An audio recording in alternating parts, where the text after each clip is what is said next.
अरे छोड़ दा ओकरा भौजी बनावे के चक्कर। अरे वो तोहरा से प्यार ना करेली, बुझा गई। अरे यार कौनो भी लड़की 10 आदमी के बीच में कौनो भी लड़का के आई लव यू ना बोले, बुझाइल ना तो के ना समझ में आई। उनका आंख में अपना खाती प्यार हम देख ले बनी ते ना तू ना देख यार, जब सब कुछ इतना आगे बढ़ चुकल बा तब पीछे हटे के कोनो सवाल ही पैदा नहीं हो सकत। देख भाई ये सब माई के पता ना चले कि चाहिए। अब ते जो घरे हम काल मिलब। ठीक बा, पकड़ा हम चलत नहीं पहला दा।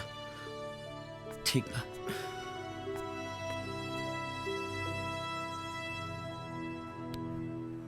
अरे आप लोगों तो कुछ लेवा ना कहीं ली ना। बहुत बहुत धन्यवाद। अच्छा बहन जी अब हमने की इजाजत दी, हमने की बहुत तैयारी करे के बा। अच्छा अच्छा नमस्ते।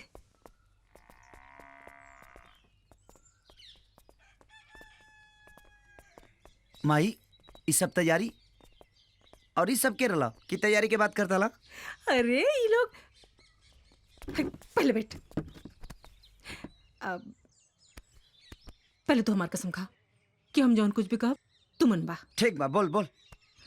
बेटा हम तो हर रिश्ता तय के दिली।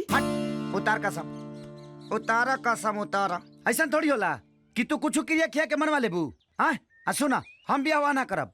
अरे बेटा हाँ अच्छा ठीक, चल चल अंदर चल, चला आओ आओ तू चला आओ। ई तो हर बाबूजी पहलवान रहना, हम तो हर माई टीचर रहली। बेटा न तू पहलवान बनला न तो टीचर, जाना तारा काहे? तोरा बाबूजी के का नाम रहे कि यशोदा हमने की एक गो बेटा बा, ओके खूब प्यार करिया, हवा और पानी की तरह ओके आजाद छोड़ दिया।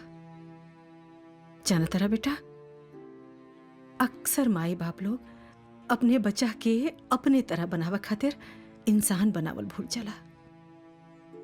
आज से 21 साल पहले जब तू 3 साल का रहला ना, तार बाबूजी अपने जिगरी दोस्त राजकिशोर जी की बेटी के साथ तोहार रिश्ता तय कर देना। वही के सिलसिला में लोग आ जा रहना। अरे माई आज के डेट में कुछ चलेला का? हाँ का भइल, कुछ गलत बोल देनी का माई? सही कहा तारा बेटा, एकदम सही कहा तारा। आज की डेट में कुल कहाँ चलेला? भला 21 साल पुरानी बात के कौनो औलाद काहे के ढोई? हमें तो हर कोनो गलती ना, सरासर गलती तोरे बाबूजी का, जौन बिना तोरे से पूछ ले तो हर ब्याह तय कर देना। तू चिंता मत करा, ठीक है? हम अपन दिहल कसम तोरा से वापस लेता नहीं, ठीक है? और राजकिशोर के फोन करके कह देता नहीं कि हमार बेटा बड़ा हो गया बा। अरे जोने बाप के वो देखलस तक नहीं, अगर मान कर रखी ते सही में वो तरीका माई ना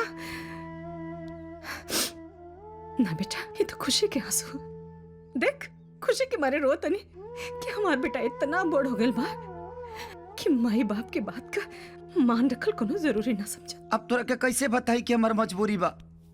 कोनो जरूरत नहीं के समझावे के हमरा के कोनो जरूरत नहीं कि अपन मजबूरी समझाओ के बेटा, हम बहुत अच्छे से समझ गए नहीं। हम कहता नहीं ना कि राजकिशोर के फोन करके बोल दे कि जुग जमाना बदल गया, केहू के पास 21 साल पुरानी बात के ढोए का टाइम नहीं खे। काहे की चिंता करता रहा, बोलता नहीं ना।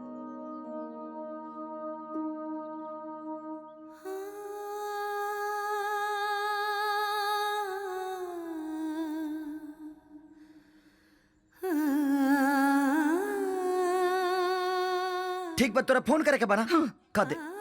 लेकिन माई इतना बात जान ले कि हम इतना भी नालायक नहीं की कि मरला बाप के आत्मा के ठेस पहुंचा के और ओकरा खुशी के ठोकर मार दी। ते फोन कर ले और कह दे कि हम शादी करे खातिर तैयार बन। सच्ची में? हाँ बदमाश।